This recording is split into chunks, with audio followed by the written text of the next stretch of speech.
ഇടുക്കി മൂലമറ്റത്ത് കുപ്രസിദ്ധ ഗുണ്ട സാജൻ സാമുവലിനെ കൊലപ്പെടുത്തി മൃതദേഹം ഉപേക്ഷിച്ച സംഭവത്തിൽ നിർണായകമായത് ഒരു ഓട്ടോറിക്ഷ ഡ്രൈവറുടെ വെളിപ്പെടുത്തലാണ്. പ്രതികൾ സാജന്റെ മൃതദേഹവുമായി സഞ്ചരിച്ച ഓട്ടോയിലെ ഡ്രൈവർക്ക് തോന്നിയ സംശയമാണ് അരുൺ കൊലയുടെ ചുരുളഴിച്ചത്. കഴിഞ്ഞ വ്യാഴാഴ്ചയാണ് പ്രതികൾ ഓട്ടോ വിളിക്കുന്നത്. വണ്ടിയിടിച്ച് ചത്ത കാട്ടുപന്നിയുടെ ഇറച്ചിയാണെന്ന് പറഞ്ഞ് മൃതദേഹം പൊതിഞ്ഞ ഓട്ടോയിൽ കയറ്റി. തുടർന്ന് മൂലമറ്റം തേക്കിൻകൂപ്പിന് സമീപം ആളൊഴിഞ്ഞ സ്ഥലത്തെത്തി ഉപേക്ഷിക്കുകയായിരുന്നു. സംഭവവുമായി ബന്ധപ്പെട്ട് 6 പേർ പോലീസിന്റെ പിടിയിലായിരിക്കുന്നു. 8 പേരാണ് കൊലയാളി സംഘത്തിലുണ്ടായിരുന്നതെന്ന് പോലീസ് പറയുന്നുണ്ട്.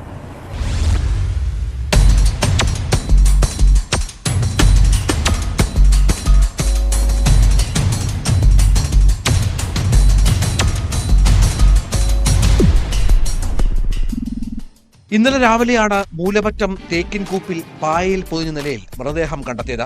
തുടർന്ന് നടത്തിയ അന്വേഷണത്തിലാണ് കൊല്ലപ്പെട്ടത് കുപ്രസിദ്ധ ഗുണ്ടയും കൊലക്കേസ് പ്രതിയുമായ മേലികാവ് സ്വദേശി സാജൻ സാമുവലാണെന്ന് തിരിച്ചറിഞ്ഞത്. 2 ദിവസത്തിലേറെ പഴക്കമുണ്ടായിരുന്ന മൃതദേഹത്തിൽ നിന്ന് ഇടത് കൈ വെട്ടിയെടുത്തിരുന്നു. ശരീരത്തിൽ നിറയെ മുറിവുകളും ഉണ്ടായിരുന്നു. കൊലപാതകത്തിന് പിന്നിൽ മൂലമറ്റം സ്വദേശികളായ 7 സംഘമെന്നാണ് സൂചന. ഇതിൽ 6 പേർ പോലീസ് കസ്റ്റഡിയിലുണ്ട്. മൃതദേഹം തേക്കിൻകൂപ്പിലെത്തിച്ച ഓട്ടോറിക്ഷ ഡ്രൈവറുടെ മൊഴിയാണ് കേസിൽ നിർണായകമായത്. കഴിഞ്ഞ 30 രാത്രി 10ഓടെ എരുമാപ്രയിൽ നിന്ന് കേടായ പന്നി മാംസമെന്ന് പറഞ്ഞ് പൊതിഞ്ഞ നിലയിലാണ് മൃതദേഹം 25 കിലോമീറ്റർ അകലെയുള്ള തേക്കിൻകൂപ്പിലെ ട്രാൻസ്ഫോമറിന് സമീപം ഇറക്കിയത്.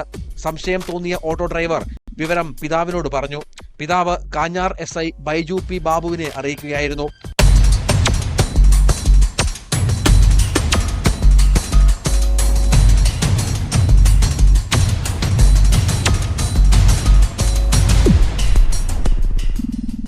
തുടർന്ന് നടത്തിയ തെരച്ചിലിലാണ് മൃതദേഹം കണ്ടെത്തിയത്.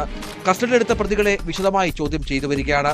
മുൻവൈരാഗ്യമാണോ കൊലപാതകത്തിന് കാരണമെന്ന് അന്വേഷിച്ചു വരികയാണ്. നേരത്തെ കൊലക്കേസിൽ പ്രതിയാണ് കൊല്ലപ്പെട്ട സാജൻ സാമുവൽ.